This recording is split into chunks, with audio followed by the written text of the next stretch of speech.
Marion Maréchal Le Pen, bonjour. Bonjour. Merci d'être avec nous, d'avoir accepté notre invitation. Le 16 octobre, votre grand-père vous a invité pour un déjeuner au Conseil régional à Marseille. À vrai dire, c'est plutôt moi qui lui ai proposé. Bon, c'est vous qui lui avez proposé. Donc, vous serez présente au Conseil régional le 16 octobre. Oui, vous absolument. irez. C'est quoi une négociation en prévision des listes à venir ou Il ne vous aura pas échappé déjà dans un premier temps que Jean-Marie Le Pen est quand même mon grand-père. J'ai le droit d'entretenir des rapports humains avec lui. De surcroît, il est le président. Le Conseil régional, voilà, il y a un cadre qui est symbolique quand même. Le président sortant du groupe au Conseil régional. Moi, je m'étais engagée à discuter avec lui sur la question des listes. Je ne veux pas parler de négociation parce que j'aime pas l'esprit qu'il pourrait y avoir derrière de chantage. C'est pas du tout l'objet. D'ailleurs, à mon avis, non, mais ça va être tu prends un tel, tu prends un tel, tu prends un tel. Je lui ai dit par ailleurs que nous aurons vraisemblablement de nombreux points de divergence. En revanche, je suis tout à fait d'accord avec lui pour faire un bilan des mandats régionaux des conseillers sortants et voir en conséquence ceux qui éventuellement, en effet, pourraient faire partie de la liste parmi ceux qui se sont plutôt mis, on va dire, de son côté. Oui, il y a Laurent Comas, entre autres. Laurent Comas, ça me paraît compliqué, mais en revanche, il y a d'autres cas, sans aller dans le détail, qui pourraient éventuellement les faire partie. Même si sachez que de toute façon, une immense majorité seront repris dans le dispositif. Est-ce que, bon, ça a été chaud entre votre grand-père, votre tante, enfin, il y a eu une ambiance un peu, voilà, comme ça, règlement de compte familial, et ça s'est vu en particulier aux universités d'été, d'ailleurs à Marseille, à la rentrée. Est-ce qu'à un moment donné, vous vous êtes dit, qu'est-ce que je suis allé faire dans cette galère ? J'ai pas tout à fait la même analyse que vous. Je pense pas qu'il s'agisse d'un règlement de compte familial. Je pense principalement que c'était une divergence politique. C'est là où je ne vous suis pas. On n'était pas dans un rapport père-fille. Nous étions dans un rapport président d'honneur, président. Les deux se mélangeaient un petit peu. Quand même. Et c'est ce qui faisait que c'était. Et je crois que la divergence principale, elle tenait au fait que Jean-Marie Le Pen considère qu'il a une liberté de parole totale et qu'il peut parler en son nom sans engager le Front National. Marine Le Pen a une vision différente. En tant que président d'honneur et membre de toutes les instances exécutives, elle considère qu'il a une responsabilité à l'égard du Front National. Vision par ailleurs que je partage. Et j'en ai fait part à Jean-Marie Le Pen. Je crois que surtout ce qu'il faut retenir maintenant, c'est que cette histoire est derrière nous. Je ne dis pas qu'elle n'a pas laissé de traces, mais en tout cas on en sort et on est plutôt dans une dynamique positive. Même si c'est vrai qu'au milieu de ça, moi j'ai tenté, tant que faire se peut, d'avoir plutôt un rapport équilibré parce que je dois beaucoup à Jean-Marie Le Pen, y compris à titre personnel. Alors, je repose ma question. Est-ce qu'à un moment donné, vous vous êtes dit, qu'est-ce que je vais faire dans cette galère? Vous savez, en politique, on peut se le dire régulièrement sans nécessairement qu'il y ait un conflit entre Marine Le Pen et Jean-Marie Le Pen. Ce qui est sûr, c'est que j'ai eu en effet un certain malaise, parce que je rappelle quand même que si je suis aujourd'hui présidente de la région PACA, c'est non seulement parce que j'en ai envie et j'ai un projet, mais c'est aussi parce que Jean-Marie Le Pen m'a poussé à le faire. Et donc, dans ces conditions, j'étais particulièrement angoissée dans la perspective de voir potentiellement Jean-Marie Le Pen se présenter. Maintenant, bon, cette idée est, je crois, largement écartée. Donc, dans ces conditions, je suis beaucoup plus apaisée. Mais je vous en remercie de vous en soucier. 16 octobre, réunion avec votre grand-père pour évoquer les listes et le sort qui va être réservé à certains conseillers régionaux sortants, Front National.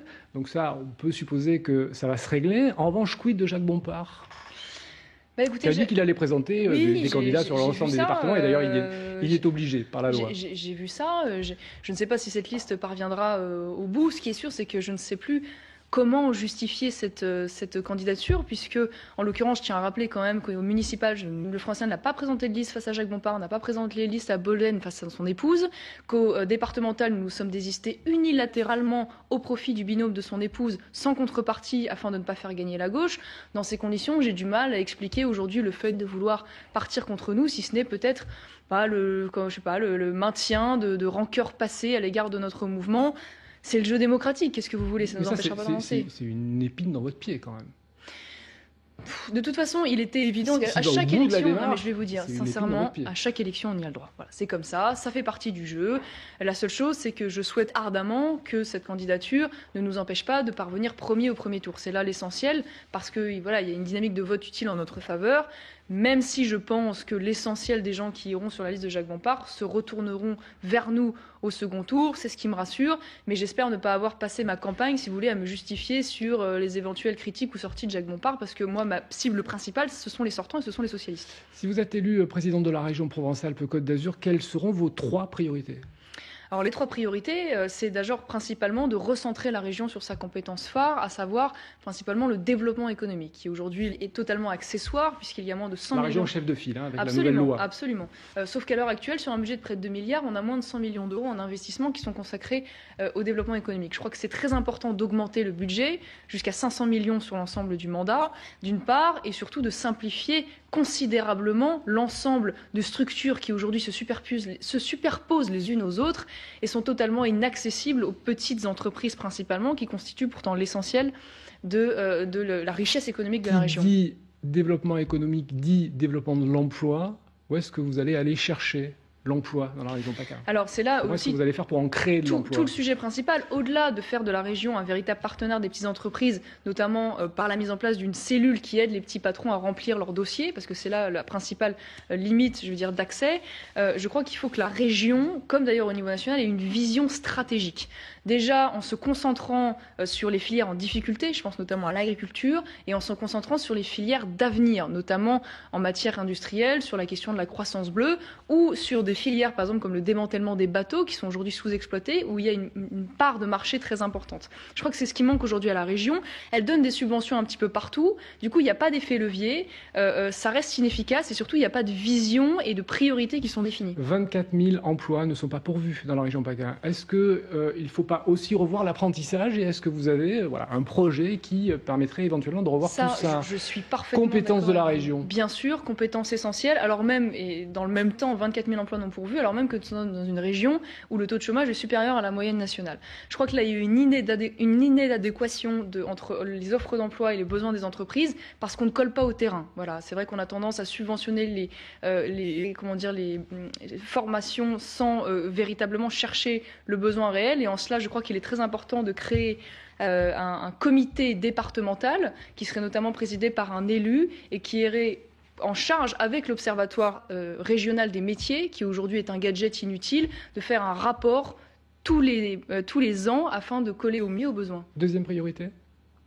Priorité, bien sûr, mais alors après, sans vouloir hiérarchiser les unes aux autres. L'économie, deuxième priorité. Et il y a bien sûr la question des transports. Le transport brûlant, s'il en est aujourd'hui en PACA. TER. Absolument, puisque nous avons une région qui est extrêmement déficiente sur ce sujet-là, près d'un TER sur 5 qui est en retard. Je crois qu'il est très important aujourd'hui de dire aux gens que nous avons l'opportunité de renégocier le contrat en 2017, qu'il faudra faire d'ailleurs avec les usagers.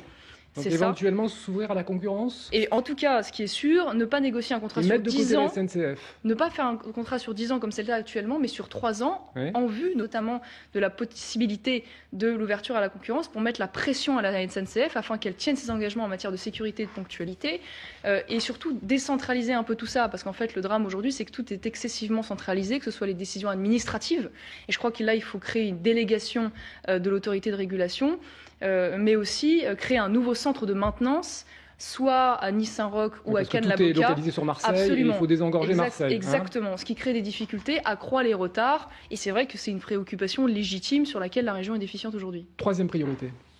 Je viens de vous la donner. Très bien. Okay. Puisque nous avons fait TER, transport. Absolument. Finalement, les compétences phares de la région, plutôt que de partir faire n'importe quoi, notamment à l'international. Est-ce que vous avez lu le programme de Christian Estrosi? J'ai commencé à acheter un coup d'œil, j'y ai rien vu de révolutionnaire. Bon, ah bah non, c'est presque le vôtre. Dites pas ça. Il y a plein de points en commun. Ouais, non, mais moi, on l'a lu. Guichet unique pour les entreprises, baisse des frais de fonctionnement pour financer le projet, association qui ne respecte pas les lois de la République, plus de subventions, augmentation de la sécurité dans les TER, développement de l'agriculture. Enfin, il y a quand même des points communs. Alors, je vais vous dire, moi, ça me surprend pas. Je vais vous dire pourquoi, parce que de toute façon, au niveau local, je parle pas au niveau national où nous avons des divergences. En tout cas, il semblerait que je l'ai présenté avant lui. En tout cas, ce qui est sûr, c'est que ça ne m'étonne pas, parce que ce soit au niveau municipal ou départemental, et aujourd'hui au niveau régional, on constate souvent, c'est vrai, qu'il y a des programmes finalement qui sont des programmes de bon sens, faut pas se leurrer, qui sont développés. Moi, ce que je constate, c'est que du bon sens. Oui, mais le problème, c'est que lorsque ces élus UMP arrivent aux affaires, on constate que les promesses ne sont jamais tenues, et notamment à Nice, où il y a eu une augmentation des impôts. C'est vrai aussi pour le conseil départemental qui a été gagné récemment par l'UMP. Il y a systématiquement des augmentations de la dette, ce qui n'est pas le cas dans nos mairies, je tiens quand même à le préciser, où nous avons baissé les dettes, baissé les impôts lorsque c'était possible, tout en continuant à investir et en tenant nos promesses. Il reste moins de 2 minutes d'émission. Je vais vous poser des questions très rapidement, et il faudrait que les réponses soient aussi rapides. Villa Méditerranée, il faut vendre, pas vendre? L'idée de Christian Estrosi. Oui, mais je suis d'accord, je pense qu'il faut vendre parce que c'est un projet fastueux extrêmement coûteux. Les loups. 36 aujourd'hui, possibilité d'abattre 36 loups sur l'ensemble du territoire, il faut aller au-delà. Il faut augmenter bien sûr le nombre de tirs, il faut même, je vais vous le dire, renégocier la Convention de Berne pour déclasser le loup, parce qu'aujourd'hui la cohabitation n'est pas possible, et moi entre l'animal et l'homme, j'ai choisi l'homme. Ouais. Donc il faut augmenter le quota de prélèvement. Il faut augmenter le quota de loups sur certaines parties du territoire et forcer le loup à reculer dans les terres qui ne sont pas habitées, où il n'y a pas d'élevage, parce qu'aujourd'hui on a près de 6000 attaques en PACA, c'est absolument insupportable, et vu les difficultés structurelles que vivent aujourd'hui les éleveurs, je pense que c'est la goutte d'eau qui fait déborder le vase. 3 millions d'euros pour les migrants, enveloppe débloquée par la région.